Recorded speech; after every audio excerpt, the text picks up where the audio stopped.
It's the perfect day to set sail. Let's go fishing.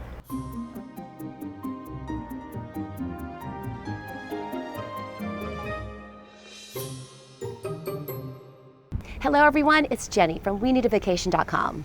Welcome to EsCape TV, where each episode we get you back to the Cape and Islands. As I'm sure you know, this area has a long fishing history. Let's visit the fishing village of Provincetown. Provincetown has perhaps one of the most famous claims to fame in the U.S.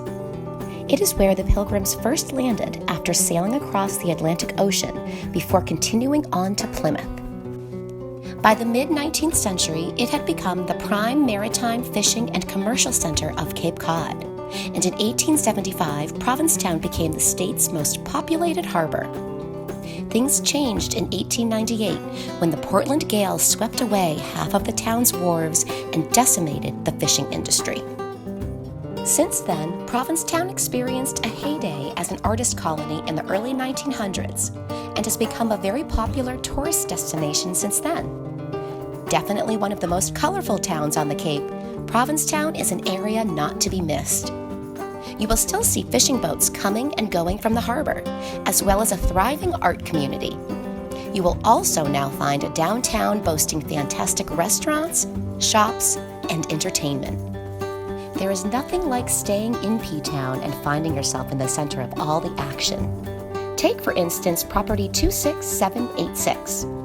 This bright 2-bedroom, 2-bath condo is located near the west end of Provincetown on a hillside providing sweeping views of the harbor and village rooftops. The great thing about P-Town? Everything is all within walking distance, and you'll be hard-pressed not finding a lovely water view or the scent of salt air from any spot in this town. Whether you're on the mainland or on an island, you're bound to reel something big in. Let's visit the town of Menemsha. Menemsha can best be described as the quintessential fishing village. Tiny, quaint, and on the water, it is located in the western part of Chilmark on the island of Martha's Vineyard. The village is famous for being shot as the fictional town of Amity Island in Steven Spielberg's 1975 film, Jaws. Menemsha is a fishing village, home to multi-generational fishing families, and reminders of this can be found everywhere. The long fishing history of the town is seen in everything, from local art to the businesses to the homes. Take, for instance, a colony of properties located on Menemsha Creek, right next to Menemsha Harbor.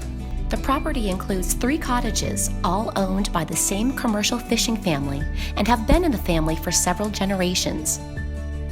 Property 18146, once a fishing shanty, is a 1-bedroom, 1-bath, cozy cottage offering amazing views.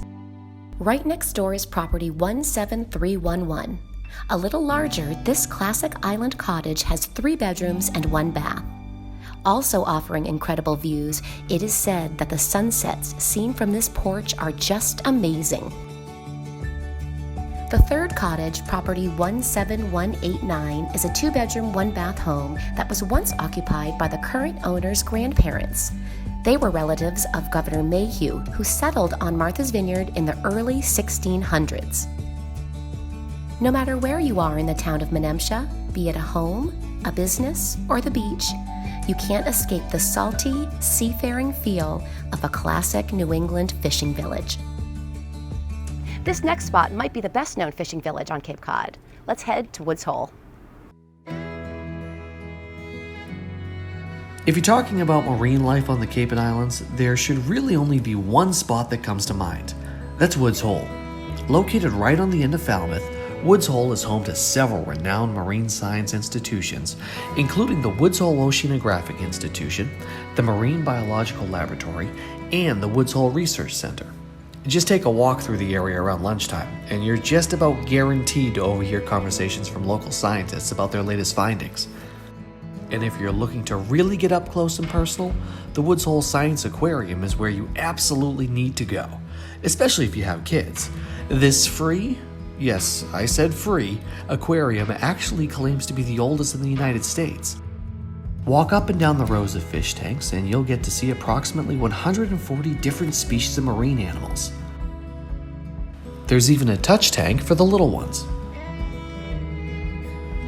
After taking a tour of the aquarium, my favorite thing to do is grab a lobster roll at one of the many great restaurants and post up at one of two spots, right on the docks on the harbor to watch the local fishermen head out for their personal catch, or out on the sound side where you can watch the ferries head out to the Vineyard or the research vessels embark on an excursion.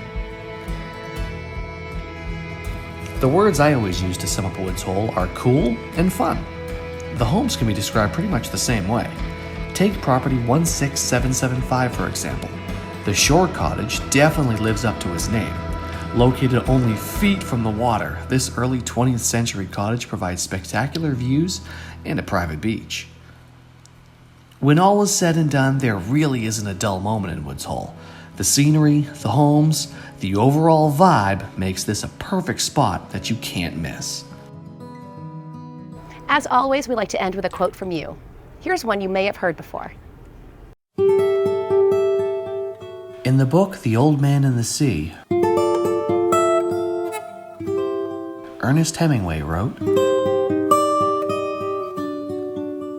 "Perhaps I should not have been a fisherman," he thought, "but that was the thing I was born for."